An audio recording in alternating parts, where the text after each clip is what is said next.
Սիրելիներ, ողջույն, բարև իմ շատ սիրելի բարեկամ, հետևորդ, հարազատներ, ինչպես եք թանկագիներս։ Այսօր իտալական բաղադրատոմս եմ ձեզ ներկայացնելու։ Չգիտեմ ինչու, երբ որ ասում եմ իտալական,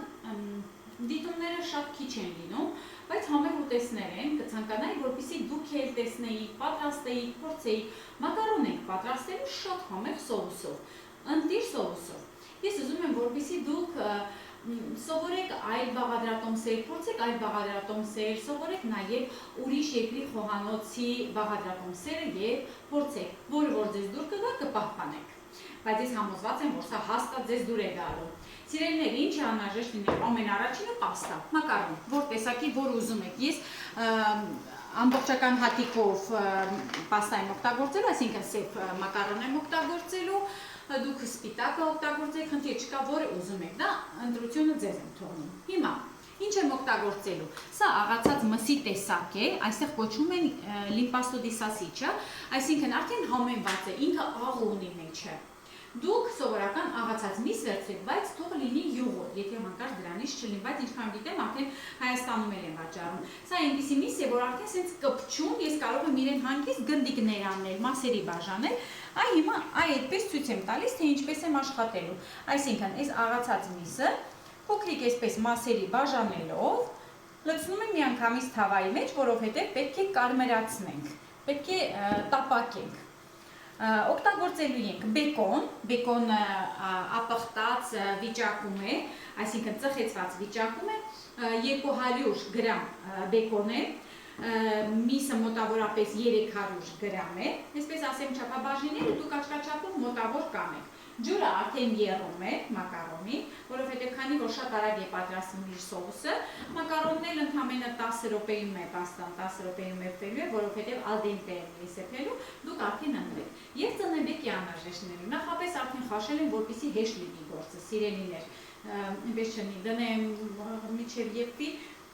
հետո կմոռանայիք, թե ինչ ենք անելու, չէ՞։ Մոտավորապես 100-150 գրամ է ծնեբեկի անհրաժեշտ լինելու։ Հիմա միսը մանրացնեմ ու կհանդիպենք։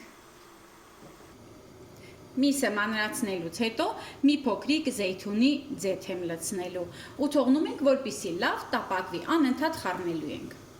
Սիրելիներ, նախապես ջրի մեջ խոշոր աղարեք, քանի որ իմ մոտ միսը աղի է, բեկոնը աղի է, ես շատ քիչ եմ աղարել, դուք մեկ ճաշի գթալ գոնե աղարեք։ Ավելացնելու եմ 400 գրամ մակարոն, քանի որ 4 հոգու համար է, յուրաքանչյուր մարդու համար հաշվում են 100 գրամ։ Իհարկե, եթե շատ ու քիչ կախված թե ինչ եք հետը ուտելու։ Ես 400 գրամ եմ եթելու։ Այ տեսեք, սկսվել է տապակվել, մի լավ տապակելու ենք, սա շատ կարևոր է։ Մի քիչ տապակելուց հետո ավելացնում եմ բեկոնը։ Բեկոնը նույնպես պետք է տապակել։ Սիրելիներ, հիմա կտրատում ենք ծնեբեկը, մինչև տապակվի, արագ մանրացնում ենք։ Կարող եք ծնեբեկով օրինակ կրեմ պատրաստել եւ ավելացնել առանց կտրատելու։ Ուղղակի լավ բլենդով հարել, կրեմային մասա դարձնել ու հետո ավելացնել, այդպես էլ է շատ համեղ, շատ հետաքրքիր բաղադրատոմսեր կան, ձեզ խոստանում եմ հերթով ներկայացնել։ Տեսեք ինչ լավ տապակվում է, մոտավորապես 15-20 րոպե մարմանդ կրակին տապակեք։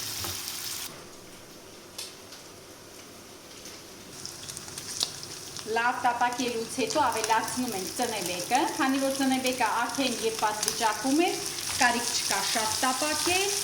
միանգամից ավելացնում ենք նաև մակարոնը։ Տեսեք որքան գեղեցիկ են գույները։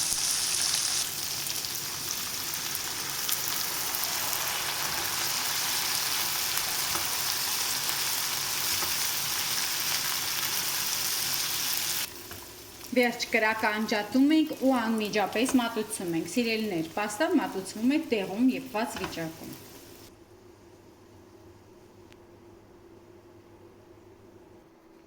Պարտադիր պարմեզան պանիրը պետք է չպակասի։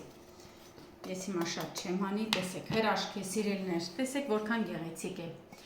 Գեղեցիկ, ամենակարևորը շատ համեղ, սիրելիներ, պատրաստեք սիրով, պատրաստեք ձեր սիրելիների համար, հիմա ես կհամտեսեմ, կասեմ համը ինչպիսին է, իսկ ես կմատուցեմ իմ ընտանիքի անդամներին ու բոլորիս կասեմ բարի ախորժակ։ Իսկ ինչ լավն է, հրաշք է։ Շատ համեղ է, կհանդիպենք հաջորդ տեսանյութին։